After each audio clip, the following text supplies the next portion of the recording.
The first thing I saw wasn't the twisted metal of the wreck. It was her hand, shaking, blood-dusted, reaching weakly out of the shattered driver's window like she was begging the sun itself for mercy. Midday heat shimmered across the asphalt, turning the whole scene into a wavering mirage, the kind that makes you wonder if your mind is playing tricks. But her voice was real, barely a breath, barely a whisper, carried on the dry desert wind. He came back. I killed the engine of my rig and stepped out into the blaze, boots crunching on broken glass that sparkled like tiny knives in the light. The smell of gasoline mixed with burnt rubber hit me hard, hot enough to sting the back of my throat. My name is Caleb Rourke, and I've seen a lot on the open road.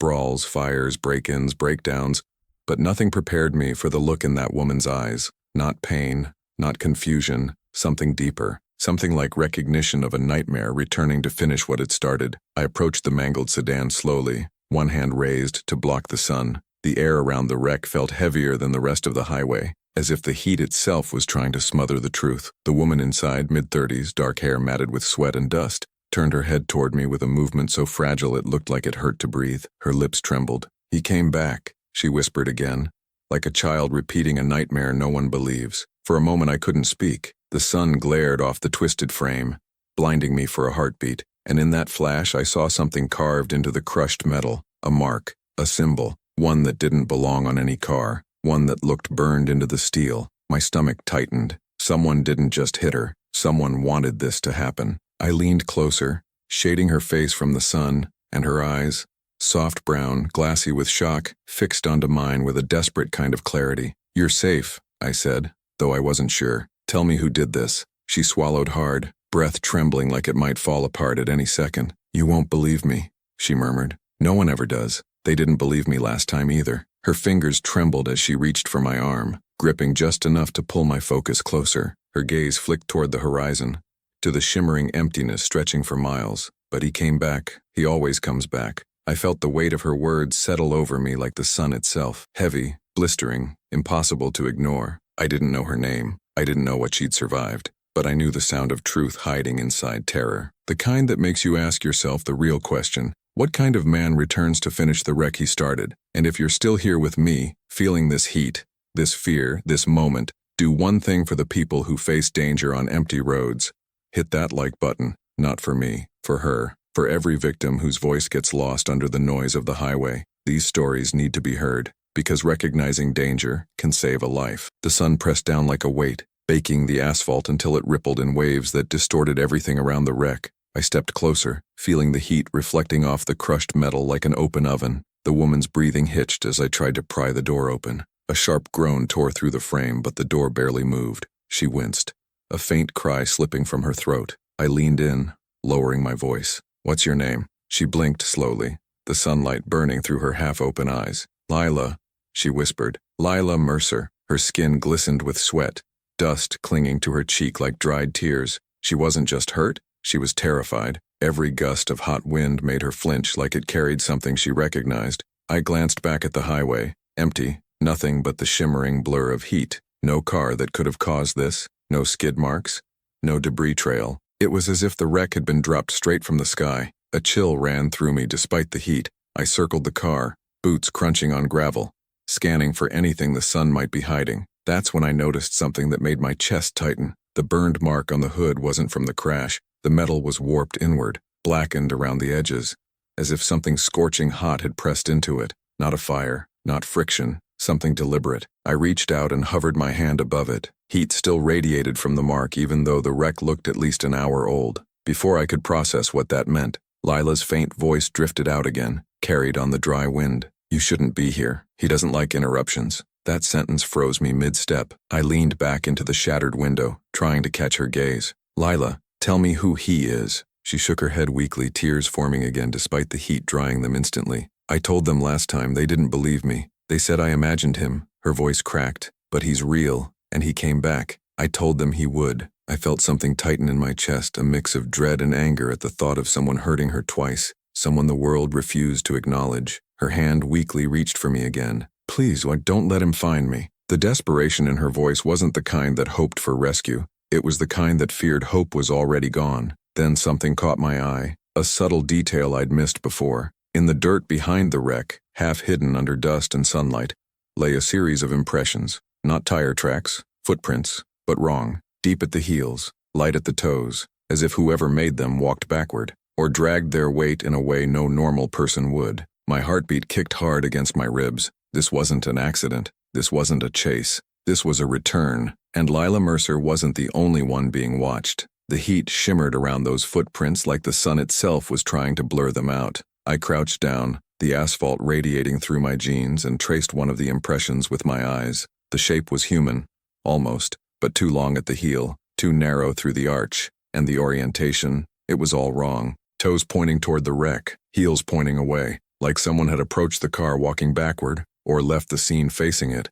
as if he hadn't wanted to turn his back on whatever he'd done. A bead of sweat rolled down my temple, trailing dust as it fell. I stood slowly, scanning the horizon again. Still nothing, just endless blinding light, heat waves rising off the earth in trembling sheets. But the longer I stared, the more it felt like the emptiness wasn't empty at all, like the daylight was hiding someone extremely still, extremely patient, waiting. Behind me, Lila let out a soft gasp, the kind that comes instinctively when old fear meets new realization. I hurried back to the window, shading her eyes with my hand. Her gaze was fixed on the footprints, her pupils shrinking in the sunlight. "You saw them," she whispered, voice trembling. "They're fresh, aren't they?" I swallowed hard. "Yeah," I said quietly, "fresh." Her breath hitched, chest rising with the effort. "Then he's close." She tried to lift her arm but winced sharply, pain ripping through her expression. "Last time, he walked away from me the same way, always facing me, like he didn't want to lose sight of me." The idea chilled me more than any night terror. Predators hide in shadows, but whatever she was describing, it hunted in daylight. The sun glared on the wreck, turning every shard of glass into a tiny mirror. And in one of those reflections, just for a split second, I caught movement, a flicker of a shape far out in the heat haze, too far to identify, too quick to focus on, but it was there, the kind of movement you don't forget because your instinct remembers it even if your eyes don't. I stepped back from the car, letting my hand fall to my side, heart thudding so loudly it drowned out the cicadas screaming in the distance. Lila watched me with wide, terrified eyes, as if my reaction confirmed something she already feared. "Caleb," she whispered, "don't lie to me. Did you see him?" I opened my mouth to answer, but the smell of gasoline suddenly thickened in the air, sharp, fresh, not from the crash, from somewhere upwind. The detail clicked like a hammer inside my skull. Someone else had been here after the wreck, recently, watching, moving through the heat like a shadow in plain sight. And for the first time that day I felt the sun as something dangerous, not because of the heat, but because daylight meant nowhere to hide. For a moment, the world felt unnaturally still, like the desert itself was holding its breath. The hot wind that had been sweeping dust across the asphalt suddenly paused, leaving only the hum of cicadas and the distant crackle of metal cooling in the wreck. I took a slow step back, my boots grinding against dry gravel. Lila watched me with trembling anticipation, her fingers curled weakly against the shattered doorframe. "He's here," she whispered, so softly the heat almost swallowed her words. "He's always closer than you think." I scanned the horizon again, narrowing my eyes against the glare. Waves of heat twisted the distant shapes into illusions, bending the landscape into a mirage of rising ghosts. The flicker I'd seen before was gone, or hiding, or waiting, but the feeling of being watched, that remained, clinging to my spine like invisible fingertips. I exhaled slowly, wiping sweat from my brow, the salt stinging my eyes. Daylight wasn't comforting anymore. It was exposing, vulnerable, brutal. I turned back toward the wreck, and that's when I noticed something new. A smear on the ground near the footprints. Not blood. Dust wiped clean in a long arc, like someone had dragged their fingers deliberately across it. 5 clean streaks carved through the dirt. Parallel, precise, fresh, still settling back into the air. Lila saw it too, and her voice cracked into a fragile whimper. "He marks the ground before he comes closer." The way she said it, not a guess, not fear, but memory, felt like a punch to the chest. I crouched near the marks, feeling the heat radiate from the earth. The streaks were too even to be accidental, too intentional. Not the panicked scramble of someone fleeing a crash, but the calm touch of someone confident in their return. My stomach tightened as the detail became clearer. Each streak ended with a faint indentation, like fingertips pressed hard enough to leave small, perfect craters. Whoever, or whatever, made them knew exactly what they were doing. A low, metallic creak came from the wreck behind me. I stood quickly, pulse thudding. The sun reflected off the broken window, and in the warped shimmer of glass I saw Lila tilt her head slightly, not toward me, but toward something behind me, her face drained of what little color remained. "Caleb," she breathed. "Don't turn around fast, he doesn't like sudden movements." The words chilled me deeper than any night encounter could. I swallowed hard, forcing my breathing into something steady. The cicadas fell silent. The wind hesitated again, as if the world feared provoking whatever stood behind me. My shadow stretched long across the ground, trembling at the edges. I didn't turn, not yet, not until I knew what I was dealing with. Then a single crunch of gravel came from directly behind my left heel, light, deliberate, close enough to feel through the hot ground. Someone was standing right behind me in broad daylight. The crunch of gravel behind me didn't sound like the step of someone approaching. It sounded like the step of someone who had been standing there for a while, and finally decided to move.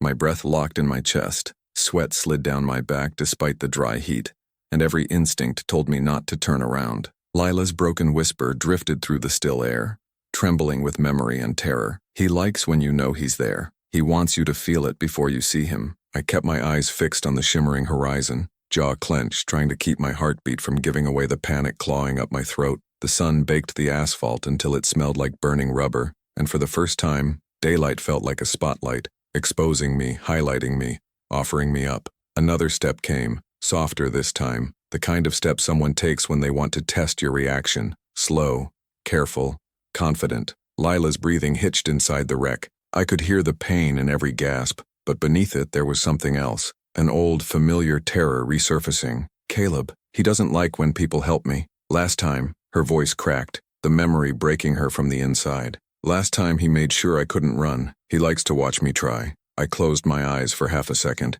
anger swelling under my ribs. Whoever this man was, or whatever he had become, he wasn't just violent, he was cruel. The wind finally picked up again, carrying dust across my boots. It swirled around the footprints and the dragged marks like the earth was trying to erase the evidence, but something about the air felt wrong, heavy, thick, charged with the presence of someone standing too close. A faint shadow appeared beside my own on the ground, longer, thinner, unmistakably human, but the proportions were wrong. The arms hung too low, the neck stretched just slightly too far, and the head tilted as if studying me with quiet curiosity. I felt the shape lean closer, not enough to touch, but enough for the heat to distort differently around him. The sun burned brighter on my left side, like his presence was bending the light itself. Lila sobbed softly behind me, her voice barely more than a broken breath. "Don't turn around. He likes that moment. When you decide to look, he waits for it." Her words trembled into silence, swallowed by the heat.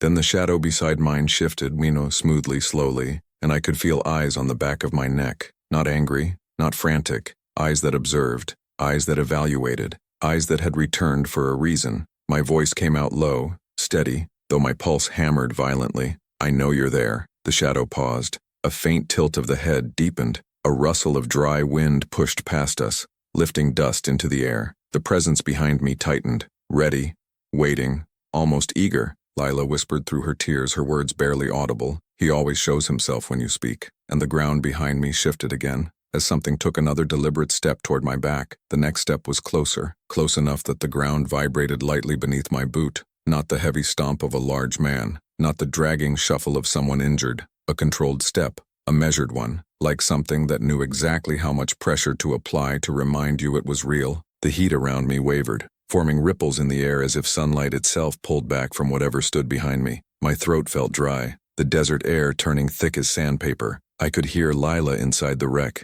breathing in sharp, terrified gasps, every sound scraping her lungs. She didn't dare call my name again. She didn't dare make a sound. The silence wasn't empty. It was listening, watching, waiting. The shadow beside mine shifted again, longer now, bending oddly at the edges like daylight couldn't decide where its outline truly ended. I forced myself to breathe, slow and steady, because sudden movements felt like the kind of mistake predators live for. The sun burned fiercely on my skin, hotter than before, like the creature behind me absorbed heat and reflected it back in waves. Sweat dripped from my forehead, stinging my eyes, and every part of my body screamed for me to turn, to face whatever stalked me in broad daylight. But the dread crawling up my spine told me something else. Facing him wasn't survival. Facing him was an invitation. A faint exhale brushed the back of my neck. Not wind. Wind is chaotic, shifting, never focused. This was a directed breath.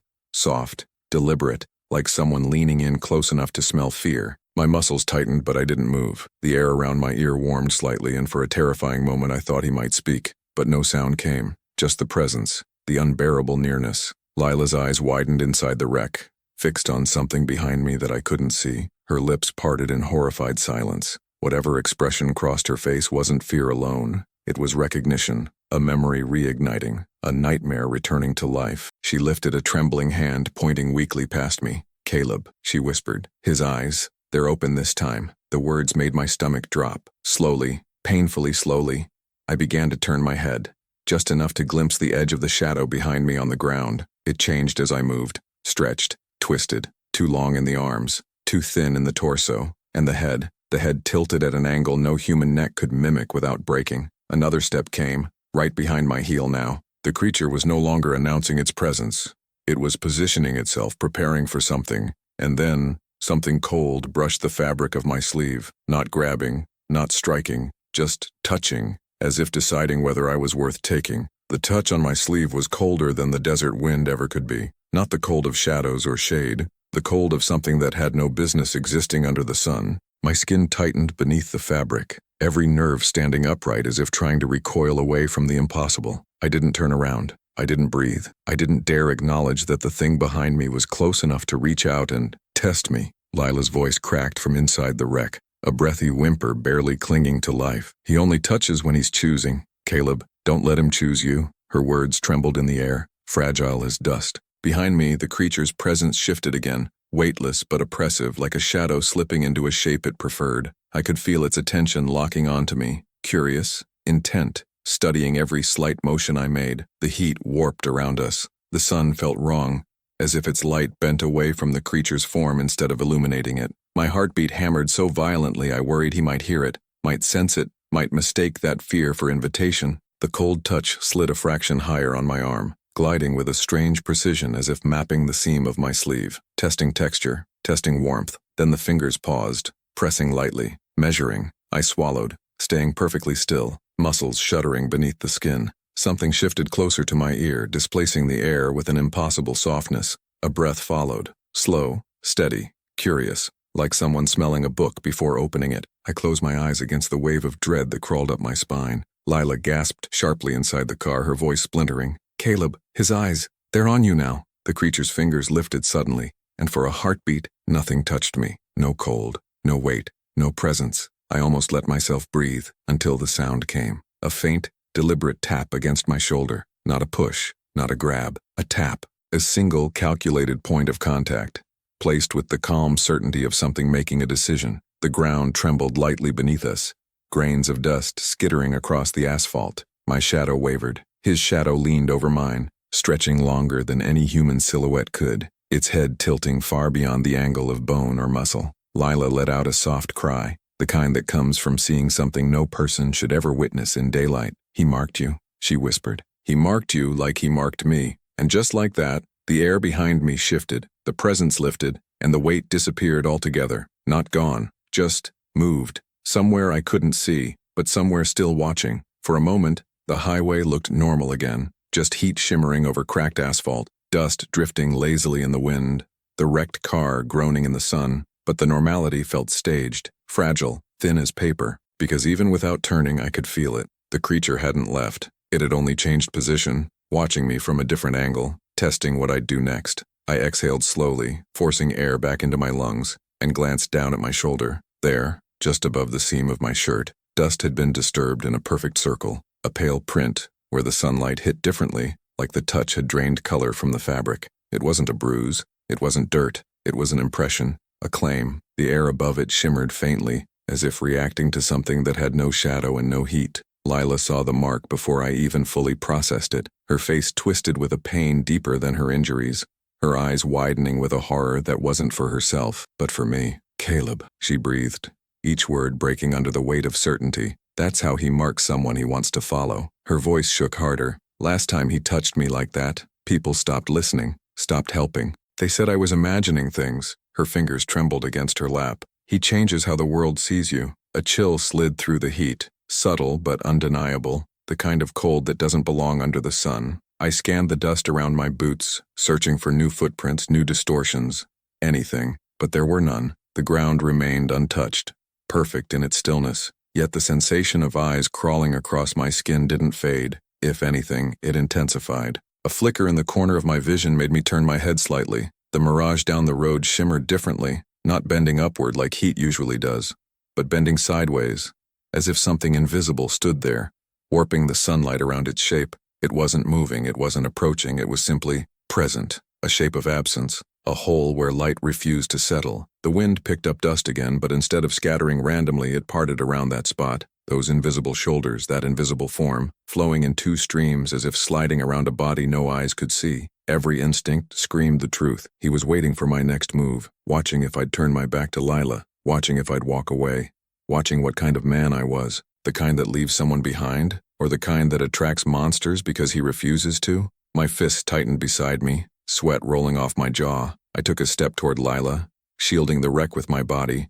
even though sunlight couldn't protect her from a creature like that. The air wavered again, bending in irritation, like the creature didn't like my choice. Lila's voice trembled into the open heat. He's never had to share his mark before. The heat pressed down harder, thick enough to taste as if the sun itself recoiled from the creature's decision. The air around us warped in slow, uneasy waves. The shimmering distortion that marked his presence began to drift, not toward me, not toward Lila, but in a slow circle, as if he were pacing around us the way a wolf circles a wounded deer and the foolish man who stepped between them. I stood still, every muscle tense, feeling the creature's attention tighten on my spine. Not anger, not curiosity, possessiveness. Lila watched the air moving, watched the dust splitting unnaturally around invisible legs, and her face crumpled. "Caleb," she whispered, "he marked me because I survived him, but he marked you because you interfered." Her voice cracked. "He enjoys taking what tries to help." A tremor of heat rolled across the road, almost knocking me off balance.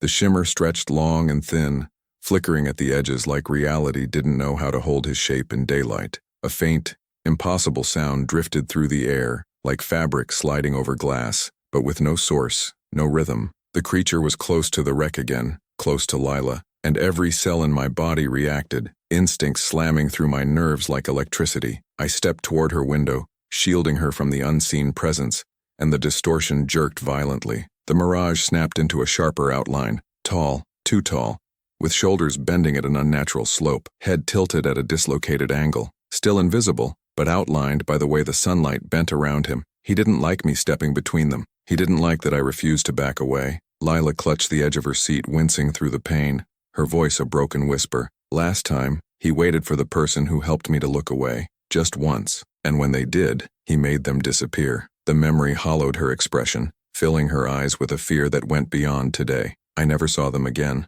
only their shoes. I scanned the ground instinctively, throat tightening.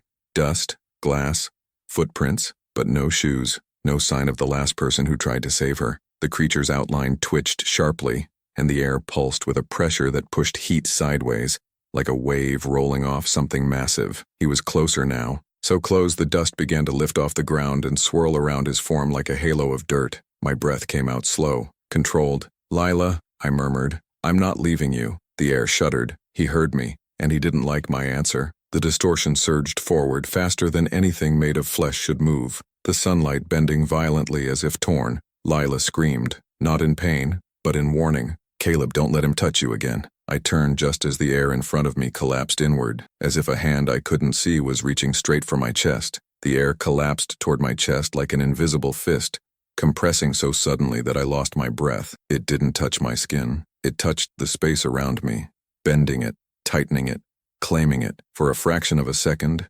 daylight dimmed, not like a cloud passing the sun, like the sun itself blinked in fear. My boots slid back on the gravel as the pressure intensified. Invisible fingers pressing against my ribs, testing their strength, testing me. Lila screamed inside the wreck, her voice shredding through the boiling air. "Caleb, move. He's trying to break you the way he broke me." Her desperation cut deeper than fear ever could. I forced my legs to hold, pushing back against the crushing weight until my muscles trembled. The creature's distortion twisted violently, the mirage snapping like a glitch in reality, the outline pulsing with irritation or excitement. He wasn't used to resistance. He wasn't used to a target pushing back. Heat surged across the highway, lifting dust in erratic spirals around us. My jaw clenched as the pressure dug harder, dragging breath from my lungs, trying to bend me forward, trying to force me into submission. But then, a spark of sunlight caught the metal of the wreck, bouncing straight into the shimmering outline, scattering it for a heartbeat. The creature flinched, not visibly, but in presence. The pressure loosened by a hair. It was enough. I stepped forward, placing myself fully between Lila and the shifting void. The distortion trembled, as if stunned that I would willingly stand in the path of something no man could see, let alone fight. The sunlight bent sharply around the creature again, straining to reveal something it couldn't quite manifest. A faint tremor ran through the ground, a warning, a threat, a promise. But I didn't move. I stared at that impossible shape, breath ragged, voice hoarse but solid. "You don't get her," I said. Not a shout, a statement, a conviction. Not today. The heat rippled violently, a blast of pressure pushing out in frustration, dust spiraling away as if from an explosion with no sound. The mirage snapped into a tall, jagged silhouette for one final instant, the outline of a head tilting in a slow, unnatural arc, watching me, memorizing me, deciding something I couldn't understand. Then, without a sound, without a step, without dispersing, it simply wasn't there anymore. The heat settled, the dust fell, the sun returned to its rightful brightness, and the air exhaled like the world had been holding its breath. I staggered back to the wreck, every limb shaking, lungs burning with the breath I'd forgotten to take. Lila reached for me with trembling fingers, tears streaking clean lines down her dust-covered face. "Caleb," she whispered, voice cracking with relief and disbelief. No one's ever stood between him and me before. I shook my head, wiping sweat from my brow. Then no one ever stood where they should have. I looked out at the highway stretching into endless heat. "He'll come back. Not just for you." Her eyes widened. She understood exactly what I meant. "He marked you," she whispered. "Yeah," I said quietly. "But that also means he knows I'll be waiting." The desert wind rose again, warm and dry, lifting the dust of the footprints that had no right to exist. I stared at the horizon, knowing the road wasn't done with me, and knowing that creatures like him don't give up a claim easily. But neither do I. So if you're still with me, if you felt this heat, this fear, this fight, stay with me. Subscribe to this road. Leave a like so these stories reach the people who need the warning. And join me for the next mile. Because out here, in the quiet daylight where monsters think no one watches, someone has to stand guard. And as long as I'm behind this wheel, I will.